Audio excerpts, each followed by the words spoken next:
is good, YouTube? Quinn Wade Basketball Analysis coming to you with a quick video. I wanted to let you guys know I got some new merchandise available, not just t-shirt anymore. I got different type of t-shirt, different type of shirts and logos that you can purchase on my spread shirt, and also hoodies now. We have expanded and added more to the channel and more merchandise for the brand. Thanks for supporting. It will be in the description and the links will be in the comment section below. Thanks for helping me and supporting the movement. Quinn Wade Basketball Analysis. I'm going. What is good, YouTube? Quinn Wade Basketball Analysis coming to you with a quick video. Today I'm going to make a video about my top 10 rookies of the year like I usually do every month. Um, Things haven't changed as much this month just because it hasn't really been any rookie getting significant minute or crazy minutes where I need to change up the top 10 a lot. But then again, it has been a steady 2 months pretty much since the breakout of Eric Pascal. He has been pretty solid. Kendrick Nunn has been solid too as a rookie. Zion has been the only thing since Michael Porter to really make a big difference on this list as he has continued to play well and he has continued to move up the list. But other than that, I think the top 10 list is going to be about the same as last month, besides Zion really moving up. And I think Porter not really moving up just because he hasn't played really as crazy as he was when he first came in. But other than that, I'm going to list my top 10 rookies today. I'm going to do it a little quicker because I'm at work. This is going to be in any order, but the number one rookie is still Ja Morant. Ja Morant has been able to, raise his play. I know he hasn't played the most craziest, most dominant way like he was in the beginning of the season. Plus, they're not winning as much as they was before, but they're still figuring it out. And I still do think the Memphis Grizzlies should make the playoffs. And even though it's going to be tough, even though it's going to be hard, they got to find a way to get the wins they can win.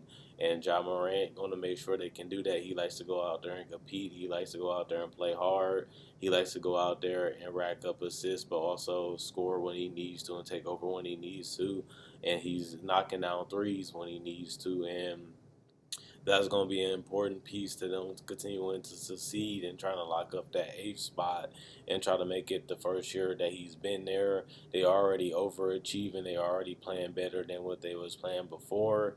But at the end of the day, Ja Morant has been able to figure out the game of basketball and has been able to figure out how to win on the NBA level, and you have to give him credit for that. Number two is obviously Zion right now. I think he passes up Kendrick Nunn just because he's averaging 24 and 6. I think that's for sure some monster numbers, and I didn't think Zion can put up those type of numbers, especially as easy and as efficient as he's doing.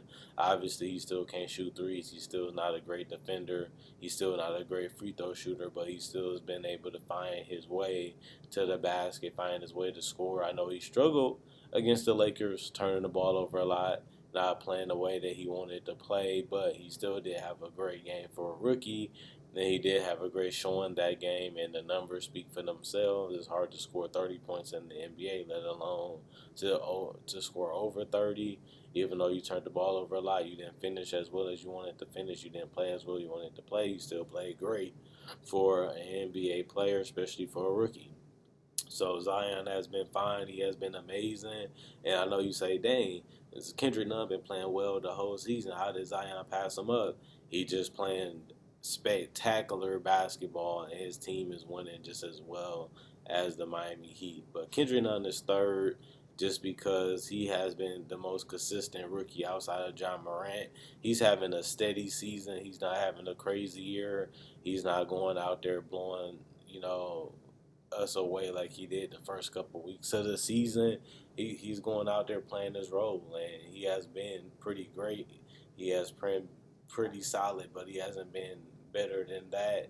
But I still give him credit as having the second best rookie season so far this season, but he hasn't played as well as Zion has played in this entire season, and that's why I feel like Zion has played well as an individual player, but he has had a more consistent season. But I think by the time the season is over, Zion will surpass him as the number two just because of sheer numbers alone, which is unfair, but you have to score, you have to put up numbers, you have to be productive, and I feel like Zion has been the most productive rookie outside of Ja Morant when it comes to numbers and dominance. And I think when it comes to the overall season, Kendrick Nunn has been solid, but when it comes to other than that, I feel like it's Zion.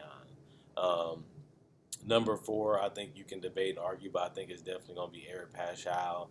This guy has been putting up numbers, whether he's a starter or coming off the bench. He has been able to rebound, finish around the basket, shoot threes when he needs to, and he has just been a beast. He has been their most productive player outside of D'Angelo Russell, who is gone. But other than that, Andrew Wiggins and Pascal has been able to score at will and do whatever they feel like it on the offensive end each and every night. I like Eric Pascal, I always have, and he has been amazing for this Golden State Warriors team. A guy that nobody really felt like can play at the level that he's playing at. I definitely feel like Pascal has put up the numbers. He has not made the biggest impact on winning, but he has been a pretty good rookie. I think number four, you definitely gotta have Kobe. I mean, number five, you gotta have Kobe White.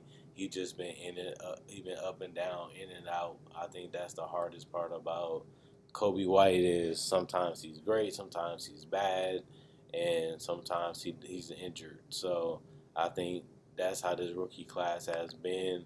You really haven't been able to get a steady dose of a rookie playing at a high level outside of those three: Pascal, um, Zion, and Ja Morant and Kendrick Nunn. Those people have been able to have the most consistent success. And I feel like Kobe White is a guy that's putting up numbers, but he hasn't really been able to sustain it throughout a long period of time.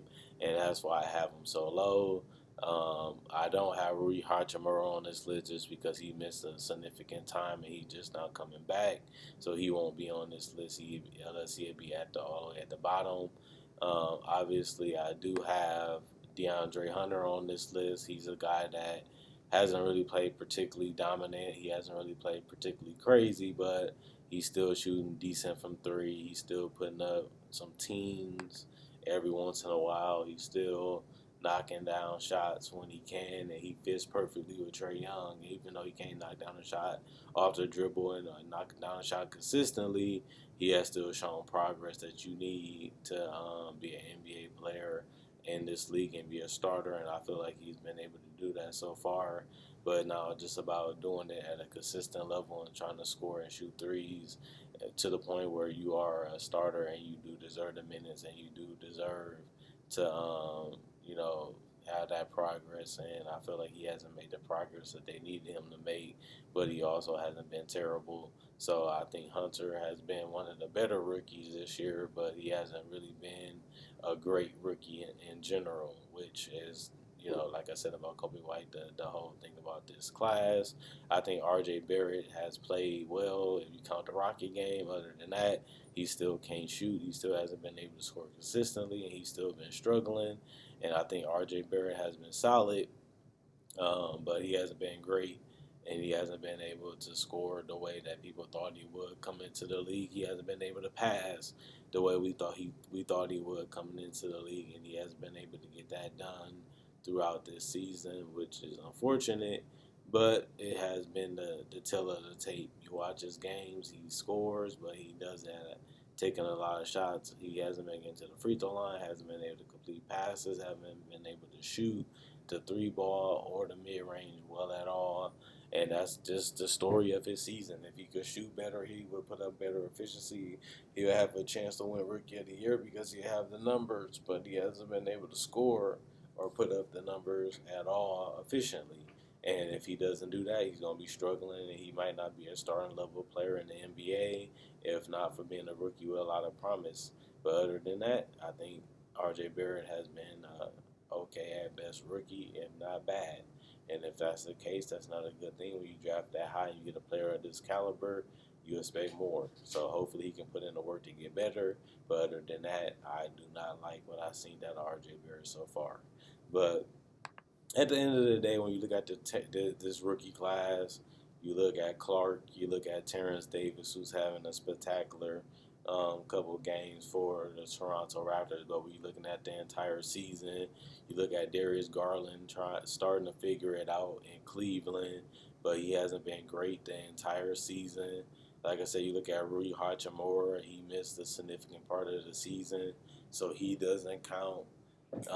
It's a lot of good rookies in this class. There's a lot of good players in this class, and they starting to figure it out. Some of them aren't. Some of them haven't been able to knock down shots. Some of them haven't been able to have that all-star caliber leap that we thought that they, well, not leap, but potential that we thought they might have had. A lot of these guys do look like role players, which isn't terrible because you need those too. But we not seeing the superstar level that a lot of people thought that we'd see out of this draft. We're just seeing a lot of quality players that can be impact players, but not really superstar players. As of right now, I don't see none outside of Zion and Ja Morant, and a couple other players have potential.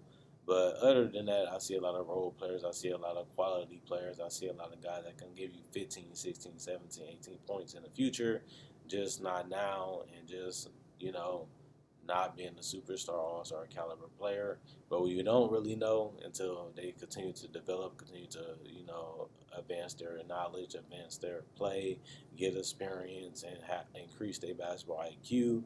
So, when you look at the top 10 rookies that I listed, you look at the top 10 rookies of this season, it's been up, down, good, bad, and ugly, but that's how rookie season is supposed to be because it's about learning, getting better, and trying to be better, and we got to see how they continue to develop and continue to play. But with the season almost being over, the rookie class has been good to me. It's just not a lot of superstar talent that I see right now.